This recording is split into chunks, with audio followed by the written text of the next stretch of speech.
신약성경 마태복음 9장 9절에서 13절까지 우리 한 목소리로 함께 봉독합니다. 예수께서 그곳을 떠나 지나가시다가 마태라 하는 사람이 세관에 앉아 있는 것을 보시고 이르시되 나를 따르라 하시니 일어나 따르니라. 예수께서 마태의 집에서 앉아 음식을 잡수실 때에 많은 세리와 죄인들이 와서 예수와 그의 제자들과 함께 앉았더니 바리새인들이 보고 그의 제자들에게 이르되 어찌하여 너희 선생은 세리와 죄인들과 함께 잡수시느냐. 예수께서 들으시고 이르시되 건강한 자에게는 의사가 쓸데없고 병든 자에게라야 쓸데있느니라. 너희는 가서 내가 긍휼을 원하고 제사를 원하지 아니하노라 하신 뜻이 무엇인지 배우라. 나는 의인을 부르러 온 것이 아니요 죄인을 부르러 왔노라 하시니라. 아멘. 할렐루야. 하나님의 은혜가 오늘 수요 예배에 또 예배의 자리로 또 말씀의 자리로 함께 나온 우리 믿음의 가족들을 축복합니다. 예수님의 12 제자에 대해서 계속 말씀을 나눕니다. 이 오늘 제자는 마태입니다. 이 마태는 다른 몇 명의 제자들처럼 이 두 개의 이름을 가지고 있죠. 이 별명을 가지고 있습니다. 이 마가복음 그리고 누가복음에 보면은 이제 이 마태를 레위라고 그렇게 소개를 하죠. 이 예수님을 만난 후에 이 레위는 하나님의 선물이라는 뜻을 가진 그 마태로 이제 불려지게 됩니다. 이 마태는 하나님의 선물이라는 뜻이죠. 이 레위 자체도 굉장히 복된 이름이지만은 이 마태라는 이름, 하나님의 선물이라는 것이 그는 굉장히 자랑스러웠던 것 같습니다. 그래서 예수님이 지어주신 그 별명이 얼마나 기분이 좋고 자랑스럽고 사랑스러웠는지 마태복음을 쓰면서 자신의 이름을 레위복음이 아니고 마태라고 소개를 하고 이렇게 마태복음이라고 불리게 된 것이죠. 이 마태는 가버나움에서 예수님을 만났고 그 당시의 직업은 세리였습니다. 이 가버나움은 나사렛에서 멀리 떨어진 갈릴리 지방의 한 마을이죠. 이 가버나움은 사람들이 많이 사는 곳이었고 이 큰 무역을 하는 사람들이 이곳을 꼭 통과해야만 그 일을 진행할 수가 있었습니다. 그렇기 때문에 이 상인들이 이곳을 지나려고 하면은 이 마태가 일하는 곳에 가서 이 세금을 지불하고 그렇게 지나가야 되는 것이죠. 또 이 갈릴리 바다 근처에서 이 어부들에게 세금을 걷어들였습니다. 그래서 함께 제자였던 이 베드로, 안드레, 야고보, 요한도 초창기에는 이 마태에게 세금을 냈던 사람들이었습니다. 그 당시에 이 세리라는 직업을 가지려면은 어느 정도 교육을 받아야 됐고 또 물론 계산을 잘해야 되죠. 계산도 잘해야 됐고 이 당시에 사용되었던 이 무역이 성행하던 그런 도시이기 때문에 당시에 사용되었던 아람어, 헬라어, 라틴어까지 어느 정도 실력이 있어야만 그 일을 감당할 수가 있었습니다. 그래서 우리가 성경에서 세리라는 직업을 생각해 보게 될 때에 굉장히 막 성경에서 사람들이 세리를 대할 때 굉장히 막 이렇게 원수처럼 대하고 막 그러니까 이 세리들이 정말 이렇게 막 수준 낮고 막 그런 사람이라고 생각을 하는데 이 세리는 당시에 굉장한 직업이었습니다. 사람들에게는 좋은 평가를 받지 못했지만은 욕먹기 딱 좋은 그런 직업이었지만은 근데 그 직업조차도 그 위치조차도 웬만한 실력이 없으면은 올라갈 수가 없었던 것이죠. 이 당시에 그 지역은 로마가 점령하고 있었습니다. 그래서 로마는 이 지역에서 참 많은 세금을 걷어들이죠. 근데 이 세리라는 직업이 이 로마가 점령한 땅에 일정 지역을 맡습니다. 로마가 점령하고 지역을 여러 개로 나눠 가지고 그 지역마다 세금을 걷는 사람을 두는 것이죠. 거기에는 세리장이 있고 그다음에 또 그 밑에 세리들이 있는 겁니다. 세리장은 좀 더 넓은 지역을 관할하는 사람이었고 그 사람이 바로 삭개오였던 것이고 이 마태는 세리였죠. 좀 더 작은 범위의 그런 지역을 다스리는 세금을 거두는 그런 사람이었습니다. 그래서 삭개오와 마태 중에 누가 더 위냐 하면은 직급상으로는 삭개오가 더 하나 위인 것이죠. 그래서 이 세리들은 자기 돈으로 미리 세금을 냅니다. 그 다음에 자신이 낸 세금보다 더 많은 세금을 사람들에게 거두어서 이익을 챙긴 겁니다. 왜냐하면 세리장에게 또 세금을 내야 됐거든요. 그러다 보니까 로마에 내야 되고 세리장 삭개오 같은 사람한테 또 돈을 줘야 되고 그 다음에 자기도 남아야 되고 이제 이런 상황이 되다 보니까 원래 거두어야 되는 그런 세금보다 훨씬 더 많이 거두어야 남는 것이 있는 이제 그런 위치였던 것이죠. 그러다 보니까 인정사정 봐주지 않았고 그로 인해 사람들은 세리를 아예 사람 취급을 하지 않습니다. 이 사람들이 보기에는 로마의 빌부터 살아가는 그런 사람으로 보이는 것이죠. 사람들이 그렇게 미워함에도 불구하고 이 로마는 군대를 통하여서 이 세리가 세금 걷는 것을 또 도와줍니다. 참 얄밉고 싫은데 같이 상종하기도 싫은 사람들이 세리였는데 이 로마 군인들이 같이 그 일을 도와주니까 이게 어떻게 하지도 못하고 그냥 미움만 커져갔던 것이죠. 그래서 당시의 세리들은 점점 부자가 되어가고 또 이 세금 징수는 사람들에게 가장 추한 직업이 되어버립니다. 어느 정도나 이 세리들을 사람들이 미워했는지 이 세리들은 재판정에서 증인이 될 수가 없을 정도였습니다. 증인의 자격을 주지 않는 것이죠. 그만큼 무시한 겁니다. 그리고 다른 죄인을 조롱한다던가 회당에 들어가는 것도 허락이 안 됐습니다. 또 세리의 돈은 헌금으로도 받아주지도 않았던 것이죠. 그러니 얼마나 그 당시에 사람들이 세리를 미워했는가 우리는 이런 이제 기록을 보면서 알 수가 있습니다. 당시 유대의 격언을 보면은 뭐라고 되어 있는가 하면은 산중에는 사나운 사자가 있고 거리에는 잔인한 세리가 있다라고 할 정도로 당시에 이 세금쟁이 세리라고 부르면은 아주 큰 욕으로 통했던 것이죠. 에이 세리 같은 인간, 이거는 뭐 거의 막 싸움 나는 그런 욕이었던 겁니다. 이 가버나움이 예수님의 활동의 중심지였기 때문에 이 마태도 예수님에 대한 이야기를 많이 듣습니다. 어느 날 이 소문으로 듣던 이 예수님이 마태를 찾아오시죠. 그리고 뭐라고 말씀하시는가 하면은 나를 쫓아오너라, 나를 따라오너라 그렇게 말씀을 합니다. 근데 이 예수님의 부름을 들은 이 마태의 마음속에 평안이 있습니다. 그래서 그 자리에서 마태는 즉시 순종하고 예수님을 따르게 됩니다. 근데 예수님이 불렀으니까 누가 거절하겠어 라고 생각을 하지만은 이 마태가 그렇게 예수님을 따랐다는 것, 자기의 모든 것을 놔두고 예수님을 따랐다는 것은 이 참 충격적인 사건입니다. 그냥 예수님이 나를 따르라 그랬더니 내 예수님하고 그렇게 그냥 가볍게 생각할 문제가 아니었다는 것이죠. 어쩌면은 마태가 이렇게 예수님을 따라 나선 것이 어쩌면 더 이상 세리로서 사람들에게 손가락질 당하고 욕먹고 사는 것에 대한 그런 후회가 있는 상황은 아니었는가 그런 생각도 해보는 것이죠. 세리를 그만두고 다른 직업을 구한다고 하더라도 이 사람들은 자기 자신을 다른 것으로 기억하는 것이 아니고 옛날에 세금쟁이였던 마태 그렇게 기억할 것이기 뻔했기 때문에 어쩌면 그는 그래서 그 직업을 버리지도 못하고 계속 지금까지 그냥 이어왔는지도 모르겠습니다.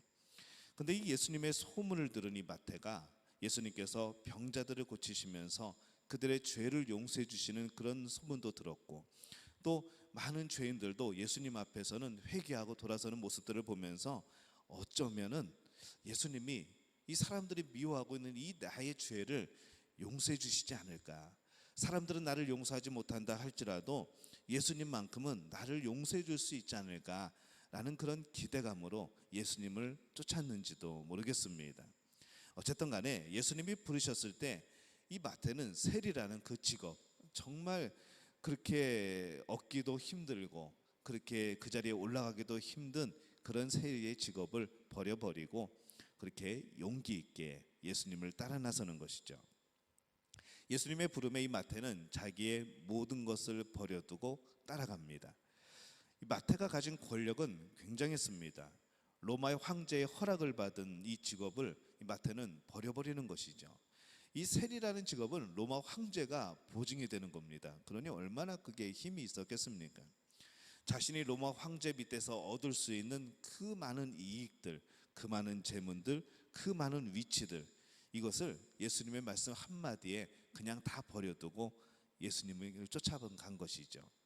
그 어떤 것보다 예수님이 부르시는 그 음성, 그것이 마태에게는 더 귀한 것으로 여겨졌기 때문에 그렇습니다.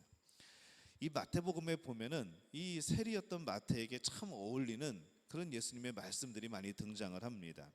우리가 잘 알고 있는, 아이들도 가끔 찬양으로 부르는 밭에 감추인 보화의 비유가 있죠. 어떤 밭에서 이 귀한 보물이 묻혀 있는 것을 본 사람이 자기 재산을 모두 팔아서 그 밭을 산다는 그런 비유입니다. 마태는 이 비유를 가장 뼛속 깊이 체험한 사람입니다. 마태는 지금까지 가장 가치 있게 여겼던 자기 직업, 자기의 이익들, 자기의 권세, 자기 위치, 이런 것들을 과감하게 버려버리는 것이죠. 그리고 무엇을 발견했는가 하면은 예수님 안에 있는 그 사랑을 발견을 한 겁니다. 마태가 포기한 것은 다른 제자들이 포기한 것에 비하면은 어쩌면 더 많은, 더 귀한, 더 가치 있는 것이었을지도 모르는 것이죠.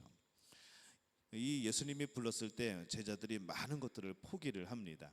그것을 쭉 나열해 놓고 이제 가치를 비교해 보면 이 마태가 가장 귀한 것을 포기하지 않았나 하는 것이죠.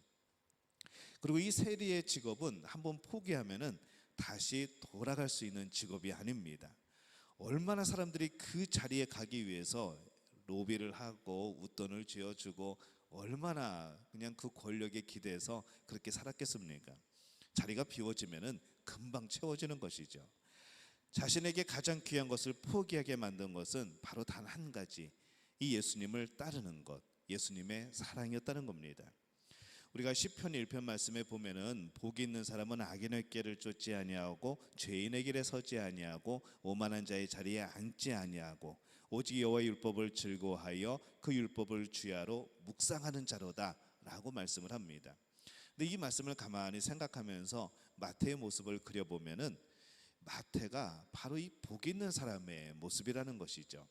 악인의 꾀를 쫓았던 자리에서 돌아서고 죄인의 길에 섰던 그것을 회개하고 뉘우치고 돌아오고 오만한 자리에 앉았던 자신의 모습을 모든 것을 버려버리고 예수님을 따라가는 것, 바로 이 시편 1편의 말씀이 참 이 마태에게 비해 보면은 참 어울리는 말씀이라는 것이죠. 예수님을 따르기 시작한 마태가 이제 잔치를 벌입니다. 누가복음 5장 29절 말씀, 우리 자막을 보면은 이렇게 되어 있습니다. 레위가 예수를 위하여 자기 집에서 큰 잔치를 하니 세리와 다른 사람이 많이 함께 앉아 있는지라, 이렇게 말씀을 합니다. 마태는 이전에도 많은 잔치들을 벌였습니다.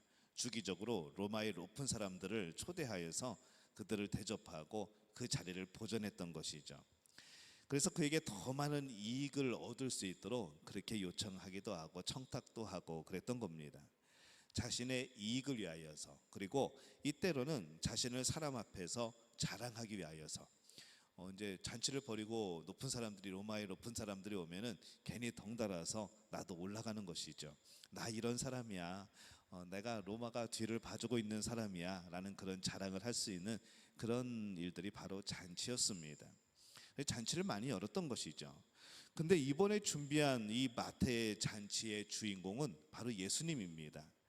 마태가 자신을 불러주시고 구원해 주신 것을 감사하여서 예수님을 위하여 잔치를 베푼 것이죠. 이 잔치가 그동안 베풀었던 잔치 중에서 이 마태에게는 가장 행복한, 가장 기쁜, 그런 행복한 삶이 시작되는 그러한 잔치가 아니었을까라는 생각을 해봅니다. 근데 성경 말씀에 보면은 참 좋은 것이 무엇인가 하면은 자기 집에서 큰 잔치를 하니 세리와 다른 사람이 많이 함께 앉아 있는지라. 세리들이 많이 여기서 앉아 있었다는 것이죠.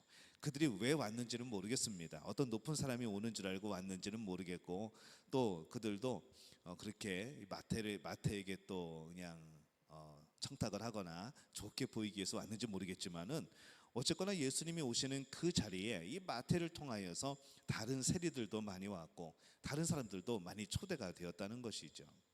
그래서 그 사람들 앞에서 그 사람들이 증인이 되는 겁니다. 이제 마태는 세리가 아니고 예수님을 따라가는 예수님의 제자다라는 그런 증인들이 되어진 것이죠.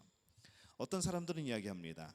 교회 다니면 그 좋아하는 술도 못 먹고 담배도 못 피고 쉬는 날 놀러 가지도 못하고, 그래서 교회는 다니고 싶지만 그냥 나중에 놀 거 다 놀고 그리고 나서 믿으랍니다 라는 사람들이 참 많습니다. 아마 제가 볼 때는 이런 그런 이유들은 아마 예수님 당시부터 지금까지 계속 있지 않았을까 생각을 해보는 것이죠. 근데 이 마태는 다른 점이 있었습니다. 그가 예수님을 만나는 순간에 그의 마음과 생각이 완전히 달라진 것이죠.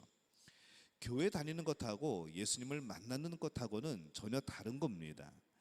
교회에 출석하는 것은 기쁜 일이죠. 교회에 새가족으로 등록하고 나오는 것은 정말 기쁜 일입니다. 우리가 해야 될 일이고 정말 하나님께서 기뻐하시는 일이죠. 그러나 아직까지 그 잔치는 시작된 것이 아니라는 겁니다.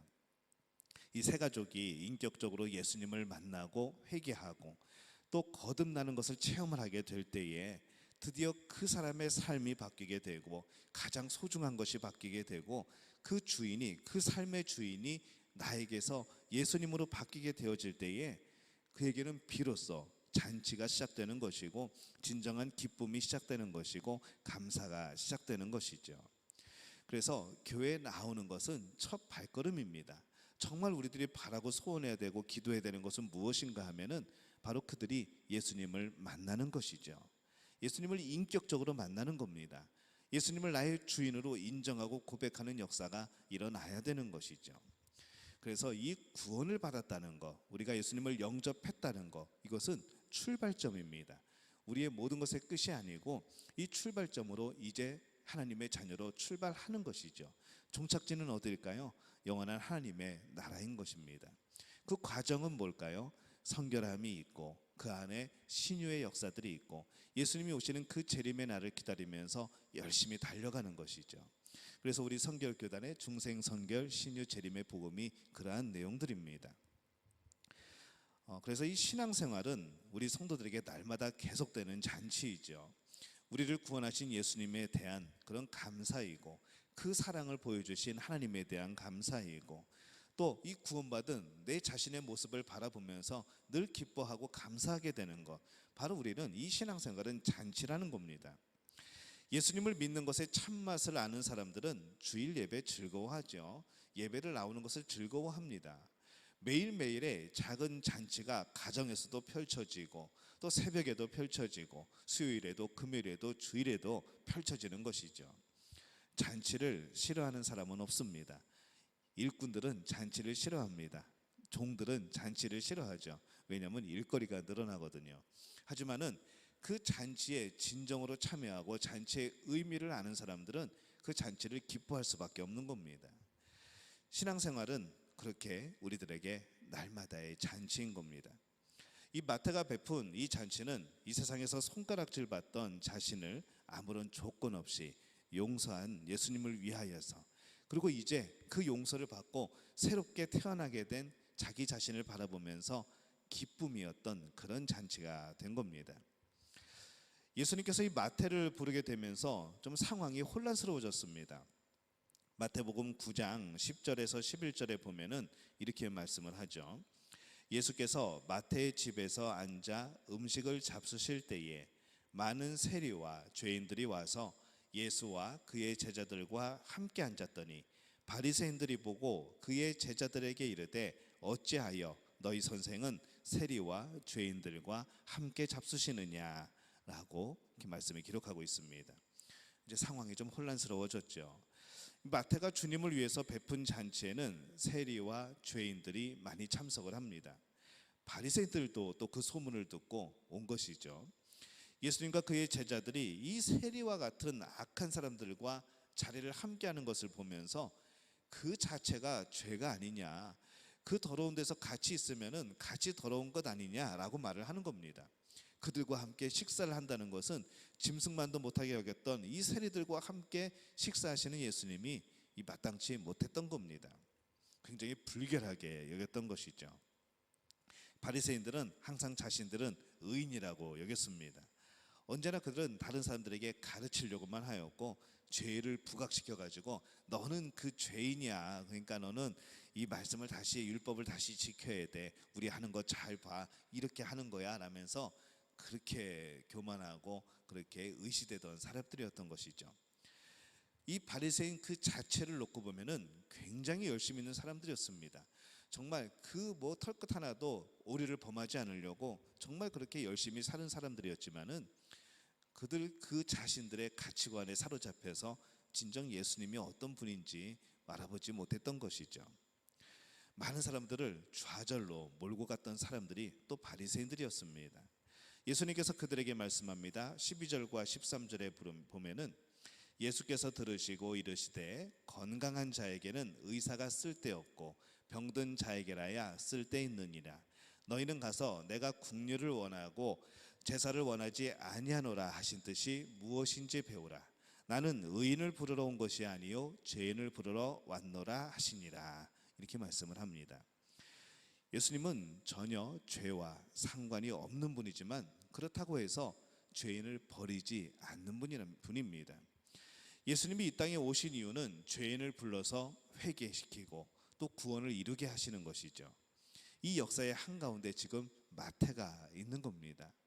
마태로 인하여서 예수님의 이 말씀이 나오게 되었고, 마태로 인하여서 그가 잔치를 베풀므로 인하여서 그 자리에서 예수님이 이 땅에 오신 진정한 목적을 또 발견하게 된 것이죠.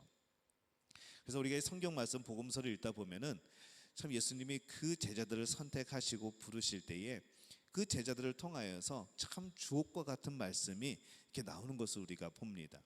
그 한 명 한 명의 제자를 부르시면서 예수님이 그 아름다운 말씀들을 하신 것이죠.